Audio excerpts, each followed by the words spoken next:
We're here at the Florida International Museum, and their current show is the Titanic, an exhibition. This is an extraordinary exhibition because it has over 300 artifacts that have been recovered from the Titanic. And talking to us today is Wayne Atherholt, who is the Director of Marketing and Public Relations. Wayne, I'm interested, as I saw the people going through, they seemed just as shocked as everybody was when the Titanic went down. Is this true? I mean, do you find people are in horror about this? We have a comment book, and once people go through, they do write in the comment book, and the comments are intriguing. They are shocked, they're saddened, they're very emotional. It's still a very emotional subject. I mean, 1,500 people lost their lives. Well, it comes alive in this exhibit as you go through. And what was the cry that was heard as they hit the iceberg? What was the cry that went up? Iceberg right ahead? Yes. Yes.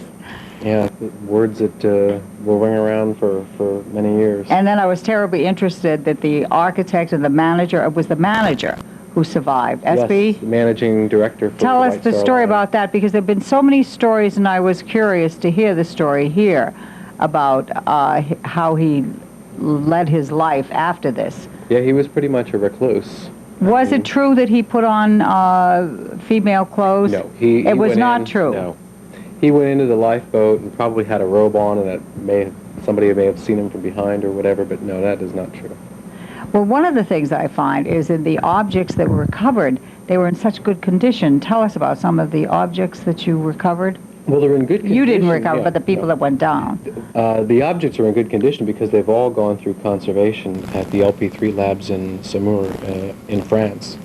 So these artifacts, when you see them here in the exhibition, obviously are not just pulled up from the ocean. They go through extensive conservation at these labs in France. There's a jacket, for example, a steward's jacket, and you can actually see the steward's name in it. And that went through about 2 years worth of restoration when they found that it was just a crumpled, old, muddy ball, and they didn't even have a clue what it was. And through restoration, they pulled it apart. No, I saw it. It's in very good condition.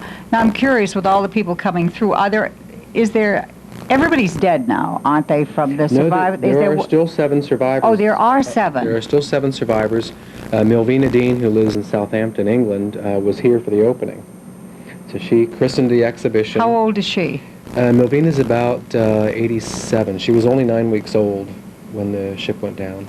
And what did she have to say about did she make any startling revelations that night? No, she was only 9 weeks old. She's only going according to memory, so okay.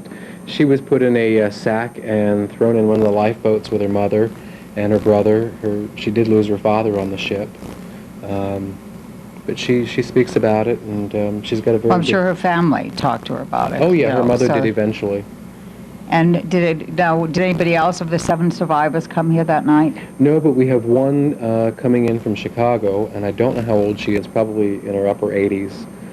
Eleanor, I believe her name is Schultz, and she'll be here for the Titanic International Convention in the early part of March. Really? They're bringing her in, actually. We're not that's fantastic. Yeah. Now, the people that own this exhibition, it's not the Florida International Museum. No, we own a lot of all the gallery enhancements that you see, and we have added a number of enhancements to the exhibition. The actual artifacts are owned by RMS Titanic. One of the artifacts was incredible, which is the diamond ring. Yeah. Tell us about that. There's some absolutely exquisite jewelry in there, as I'm sure you saw. There's a diamond ring. It's got 3 diamonds in it. It's actually platinum, and it's indicative of what some of the first-class passengers would be wearing and would have. Nobody knows who it belongs to? No. That's a gorgeous diamond ring. It certainly is. The buttons? We've got also there's some buttons in there from one of the steward's jackets that have the White Star Line logo on it, and the White Star Line logo was used in a lot of the china and the glassware because they could interchange that with their other ships. But the buttons there were from one of the officers' uniforms. And what I found extraordinary was the half of the ship that has been reproduced in all its rust. How did they do this? That is a model that was done out in California, and it cost about $200,000. I can well imagine, because it looked like there was such detail. Oh yeah, it's painstakingly been created so that it looks just like the ship does today on the bottom of the ocean. And we made that the first gallery because it's a very large gallery. It's a large model. It's about 33 feet long, and it helps to disperse some of the crowds. Plus, the story of the Titanic is not one of those surprising ones. Everybody knows that the ship goes down. And Yes. So you know the end right in the beginning. Exactly. Yes. And so we bring that out in the very first gallery, that here it is today, this is what the Titanic looks like, and then we take people back in time. Which I think is terribly interesting, to take them from what is today then to walk into the past. And it's an extraordinary reproduction of what is in the bottom of the ocean. But then you walk into the next room and tell us about this beautiful ship that originally was supposed to have how many lifeboats? This is Espy who... tell us the story. There were originally supposed to be 64 lifeboats on board the ship, and then it was cut down to 48, then 32, and she ended up But with... the reasons being that Espy... Tell us. Yeah, it did not look good, first of all, to have all these lifeboats on the ship, and second of all, it took away from deck space. First class promenade, passengers yes, were not able to promenade through the ship. So originally there was supposed to be 68? 64, I believe. 64. Yeah. And they took it down to... 48, then it was 32, and she ended up with 20 of them, of which 4 were collapsible ones.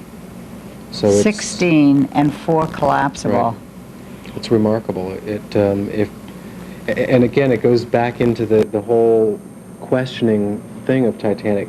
What if she had the 64? Well, we wouldn't be sitting here today. I think what is interesting is that Espy, who survived, who rumors swirled as to how he got out pretending to be a woman, but you say that is not true, but he then he was let go or resigned as manager or what have you, and went to, was it Ireland or something, and stayed there for the rest of his life.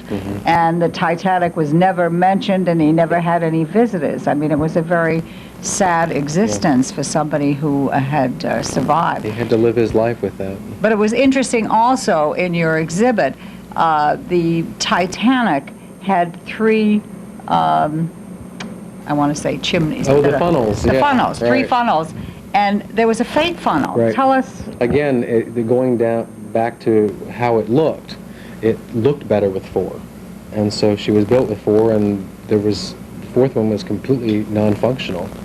And it's interesting when you see drawings of the ship and how she may have looked when she went down.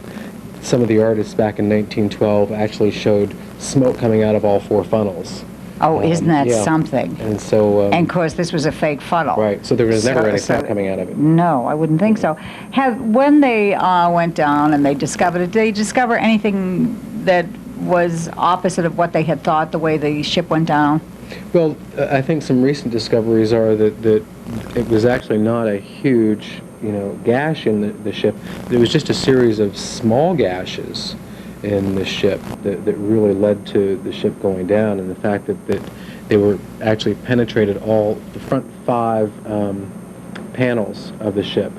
So the ship is designed so that it would not go down if one or two. I mean, the invincible ship. Right. Explain that. The 4 water... They had these watertight compartments. Right. And in theory, if one of them were to flood, this ship could still be around. Wasn't it if 4 flooded, they felt it was still... Exactly. And what happened was it scraped and just had these small little holes along the first 5 compartments. And so there's no way that the ship was going to stay up because of all 5 compartments actually being flooded.